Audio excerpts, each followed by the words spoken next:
Little Women by Louise May Alcott, Chapter 1. Playing Pilgrims.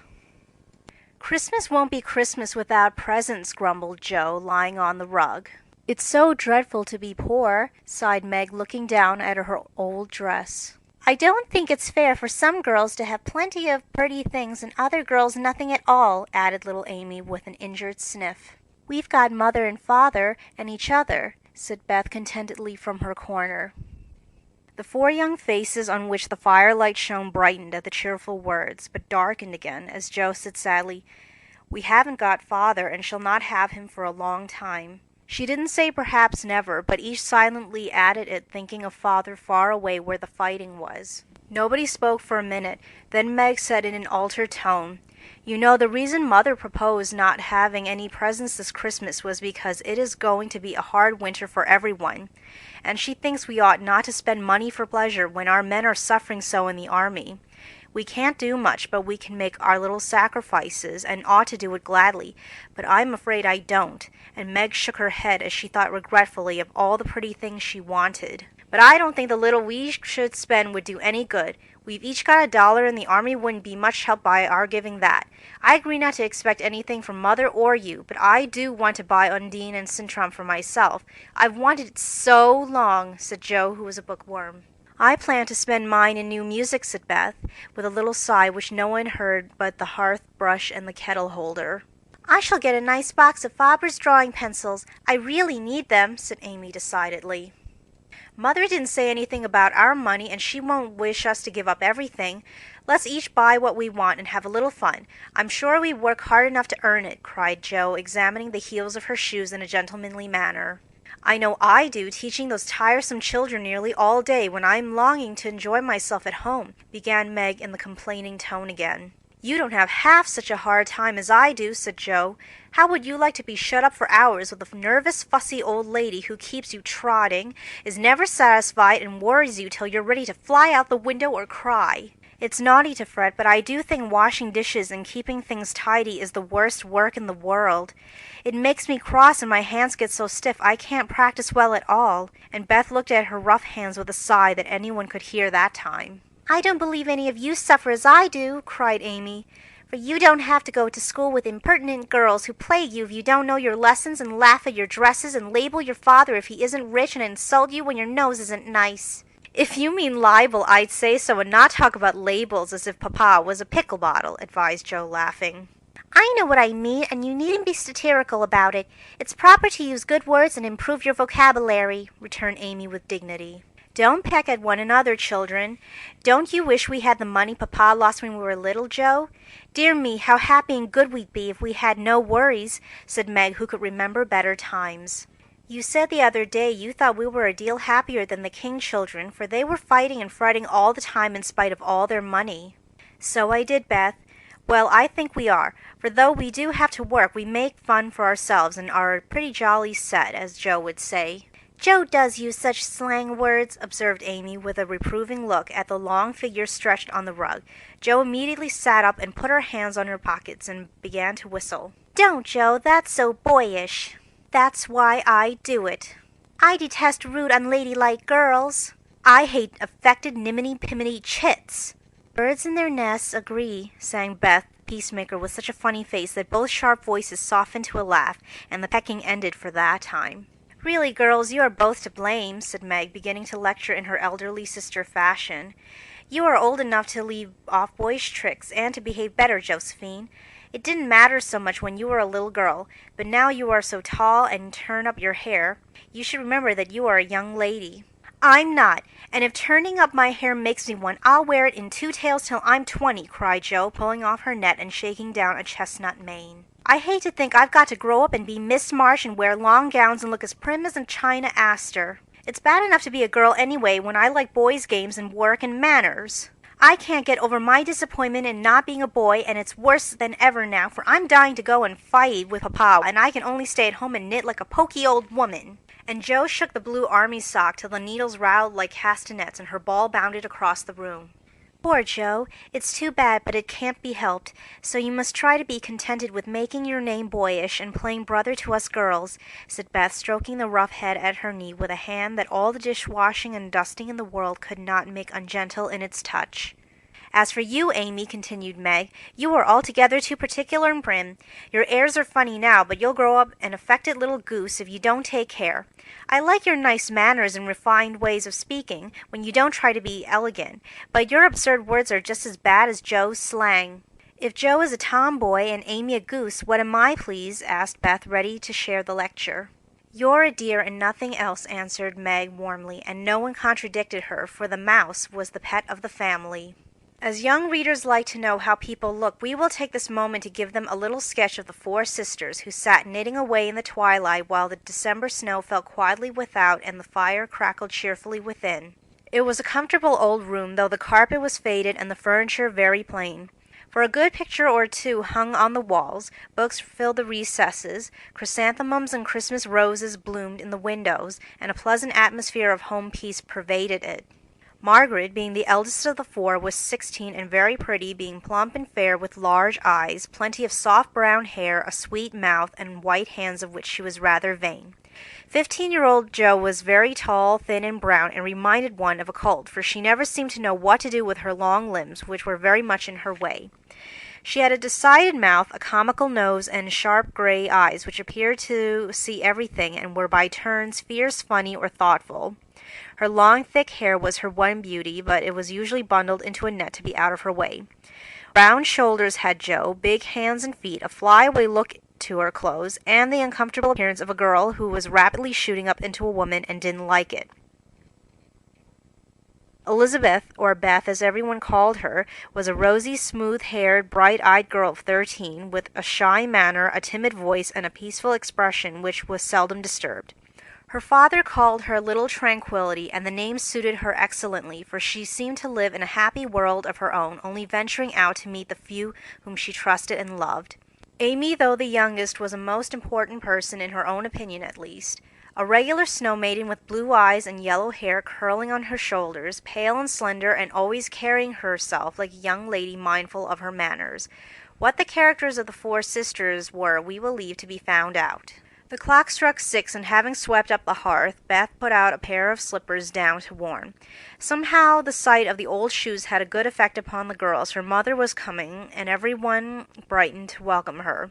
Meg stopped lecturing and lighted the lamp. Amy got out of the easy-chair without being asked, and Jo forgot how tired she was as she sat up to hold the slippers nearer to the blaze. "They are quite worn out. Marmee must have a new pair." "I thought I'd get her some with my dollar," said Beth. "No, I shall," cried Amy. "I'm the oldest," began Meg, but Jo cut in with a decided, "I'm the man of the family now Papa's away, and I shall provide the slippers, for he told me to take special care of Mother while he was gone." "I'll tell you what we'll do, Beth. Let's each get her something for Christmas and not get anything for ourselves." "That's like you, dear. What will we get?" exclaimed Jo. Everyone thought soberly for a minute. Then Meg announced, as if the idea was suggested by the sight of her own pretty hands, "I shall give her a nice pair of gloves." "Army shoes, best to be had," cried Jo. "Some handkerchiefs, all hemmed," said Beth. "I'll get a little bottle of cologne. She likes it, and it won't cost much, so I'll have some left over to buy my pencils," added Amy. "How will we give the things?" asked Meg.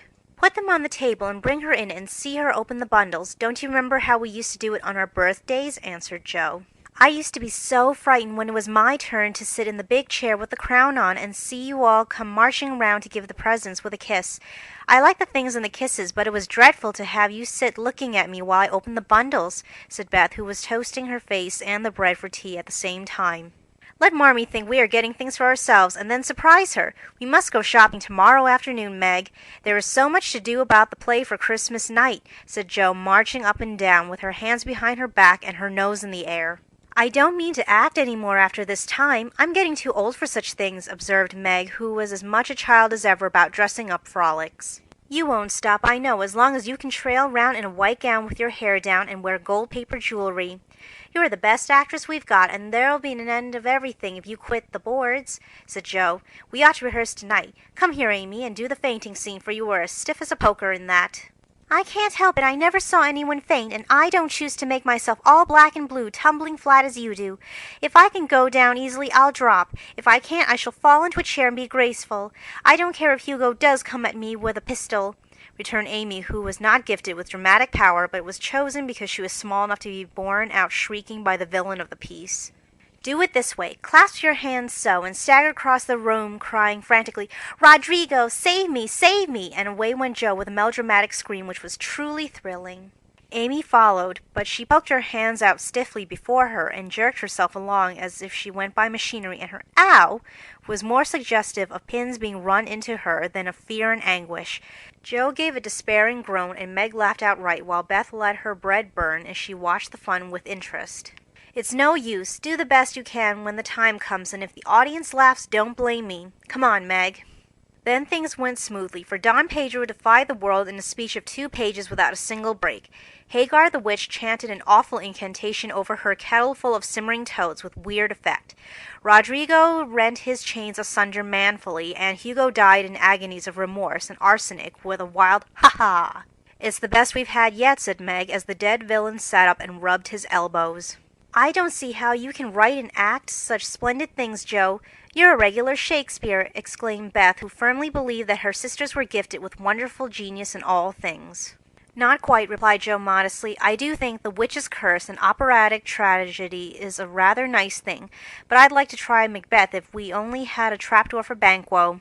I always wanted to do the killing part." "Is that a dagger that I see before me?" muttered Joe, rolling her eyes and clutching at the air as she had seen a famous tragedian do. "No, it's the toasting fork with Mother's shoe on it instead of the bread. Beth stage struck," cried Meg, and the rehearsal ended in a general burst of laughter. "Glad to find you so merry, my girls," said a cheery voice at the door, and actors and audience turned to welcome a tall, motherly lady with a "Can I help you?" look about her, which was truly delightful. She was not elegantly dressed, but a noble-looking woman, and the girls thought the grey cloak and unfashionable bonnet covered the most splendid mother in the world. "Well, dearies, how have you got on today? There was so much to do in getting the boxes ready to go tomorrow that I didn't come home to dinner. Has anyone called, Beth? How is your cold, Meg? Joe, you look tired to death. Come and kiss me, baby." While making these maternal inquiries, Mrs. March got her wet things off, her warm slippers on, and sitting down in the easy-chair, drew Amy to her lap, preparing to enjoy the happiest hour of her busy day. The girls flew about, trying to make things comfortable, each in her own way. Meg arranged the tea table, Joe brought wood and set chairs, dropping, overturning, and clattering everything she touched. Beth trotted to and fro between parlor and kitchen, quiet and busy, while Amy gave directions to everyone, and she sat with her hands folded. As they gathered about the table, Mrs. March said with a particularly happy face, "I've got a treat for you after supper." A quick, bright smile went round like a streak of sunshine. Beth clapped her hands regardless of the biscuit she held, and Joe tossed up her napkin, crying, "A letter! A letter! 3 cheers for father!" "Yes, a nice long letter. He is well and thinks he shall get through the cold season better than we feared. He sends all sorts of loving wishes for Christmas, and an especial message to you girls," said Mrs. March, patting her pocket as if she had got a treasure there. "Hurry and get done. Don't stop and quirk your little finger and simper over your plate, Amy," cried Joe, choking in her tea and dropping her bread, butter side down, on the carpet in her haste to get at the treat. Beth ate no more, but crept away to sit in her shadowy corner and brood over the delight to come, till the others were ready. "I think it was so splendid in father to go as a chaplain when he was too old to be drafted and not strong enough for a soldier," said Meg warmly. "Don't I wish I could go as a drummer of Ivan What's-its-name, or a nurse, so I could be near him and help him," exclaimed Joe with a groan. "It must be very disagreeable to sleep in a tent and eat all sorts of bad-tasting things and drink out of a tin mug," sighed Amy. "When will he come home, Marmee?" asked Beth with a little quiver in her voice. "Not for many months, dear, unless he is sick. He will stay and do his work faithfully as long as he can, and we won't ask for him back a minute sooner than he can be spared. Now come and hear the letter." They all drew to the fire, Mother in the big chair and Beth at her feet, Meg and Amy perched on either arm of the chair, and Joe leaning on the back, where no one would see any sign of emotion if the letter should happen to be touching. Very few letters were written in those hard times that were not touching, especially those which fathers sent home. In this one Little was said of the hardships endured, the dangers faced, or the homesickness conquered. It was a cheerful, hopeful letter full of lively descriptions of camp life, marches, and military news, and only at the end did the writer's heart overflow with fatherly love and longing for the little girls at home. Give them all my dear love and a kiss. Tell them I think of them by day, pray for them by night, and find my best comfort in their affection at all times. A year seems very long to wait before I may see them. But remind them that while we wait, we may all work, so that these hard days need not be wasted. I know they will remember all I said to them, that they will be loving children to you, will do their duty faithfully, fight their bosom enemies bravely, and conquer themselves so beautifully that when I come back to them, I may be fonder and prouder than ever of my little women. Everybody sniffed when they came to that part. Jo wasn't ashamed of the great tear that dropped off the end of her nose, and Amy never minded the rumpling of her curls as she hid her face on her mother's shoulder and sobbed out, "I am a selfish girl, but I'll truly try to be better so he mayn't be disappointed in me by and by." "We all will," cried Meg. "I think too much of my looks and hate to work, but I won't any more if I can help it. I'll try to be what he loves to call me, a little woman, and not be rough and wild, but do my duty here instead of wanting to be somewhere else," said Jo, thinking that keeping her temper at home was a much harder task than facing a rebel or two down south. Beth said nothing, but wiped away her tears with the blue army sock and began to knit with all her might, losing no time in doing the duty that lay nearest her, while she resolved in her quiet little soul to be all that Father hoped to find her when the year brought round the happy coming home. Mrs. March broke the silence that followed Jo's words by saying in her cheery voice, "Do you remember how you used to play Pilgrim's Progress when you were little things? Nothing delighted you more than to have me tie my piece bags on your backs or burdens, give you hats and sticks and rolls of paper, and let you travel through the house from the cellar, which was the city of destruction, up to the housetop, where you had all the lovely things you could collect to make a celestial city. What fun it was, especially going by the lions fighting Apollyon and passing through the valley where the hobgoblins were," said Jo. "I like the place where the bundles fell off and tumbled downstairs," said Meg. "My favorite part was when we came out on the flat roof where our flowers and arbors and pretty things were, and all stood and sung for joy up there in the sunshine," said Beth, smiling, as if that pleasant moment had come back to her. "I don't remember much about it, except I was afraid of the cellar and the dark entry, and always liked the cake and milk we had at the top. If I wasn't too old for such things, I'd rather like to play it over again," said Amy, who began to talk of renouncing childish things at the mature age of 12. "We never are too old for this, my dear, because it is a play we are playing all the time in one way or another. Our burdens are here, our road is before us, and the longing for goodness and happiness is the guide that leads us through many troubles and mistakes to the peace which is a true celestial city. Now, my little pilgrim, suppose you begin again, not in play but in earnest, and see how far on you can get before Father comes home." "Really, Mother? Where are our bundles?" asked Amy, who was a very literal young lady. "Each of you told what your burden was just now, except Beth. I rather think she hasn't got any," said her mother. "Yes, I have. Mine is dishes and dusters and envying girls with nice pianos and being afraid of people." Beth's bundle was such a funny one that everybody wanted to laugh, but nobody did, for it would have hurt her feelings very much. "Let us do it," said Meg thoughtfully. "It is only another name for trying to be good, and the story may help us, for though we do want to be good, it's hard work, and we forget and don't do our best. We were in the Slough of Despond tonight, and Mother came and pulled us out as Help did in the book. We ought to have our roll of directions like Christian." "What shall we do about that?" asked Jo, delighted with the fancy which lent a little romance to the very dull task of doing her duty. "Look under your pillows Christmas morning, and you will find your guidebook," replied Mrs. March. They talked over the new plan while old Hannah cleared the table. Then out came the 4 little work baskets, and the needles flew as the girls made sheets for Aunt March. It was uninteresting sewing, but tonight no one grumbled. They adopted Jo's plan of dividing the long seams into 4 parts and calling the quarters Europe, Asia, Africa, and America. And in that way they got on capitally, especially when they talked about the different countries as they stitched their way through them. At 9 they stopped work and sang as usual before they went to bed. No one but Beth could get much music out of the old piano, but she had a way of softly touching the yellow keys and making a pleasant accompaniment to the simple songs they sang. May had a voice like a flute, and she and her mother led the little choir. Amy chirped like a cricket, and Jo wandered through the airs at her own sweet will, always coming out at the wrong place with a croak or a quaver that spoiled the most pensive tune. They had always done this from the time they could lisp "Twinkle, twinkle, little ta," and it had become a household custom, for the mother was a born singer. The first sound in the morning was her voice as she went about the house, singing like a lark, and the last sound at night was the same cheery sound, for the girls never grew too old for that familiar lullaby. End of chapter 1.